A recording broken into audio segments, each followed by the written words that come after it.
As the talks in Geneva continue, a group that's not been invited have forced themselves onto the agenda. UN envoy Staffan de Mistura decided to exclude the PYD from the process for now, under pressure from Turkey, which calls the Kurdish party a terrorist group. Mr. Ramzi.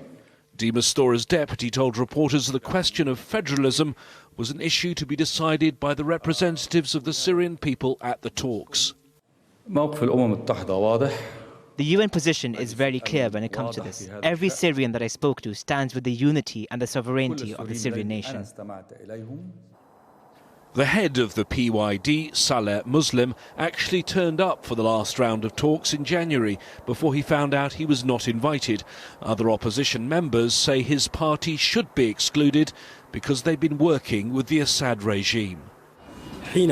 Only when they openly announce that they are disengaging with the regime completely, only then will they have a place in the Syrian revolution, and they will then be welcomed with open arms as part of the opposition delegation in Geneva. Ambassador, are the Russians abandoning you? The Syrian government chief negotiator, Bashar al-Jafri, ignored my question as he arrived for his first session here since Russia started pulling out its forces. Later, he explained that was a joint decision. Our friends and allies, the Russians, came to Syria by a joint decision, and the day they will leave, it will be done through a joint Syrian-Russian coordination action.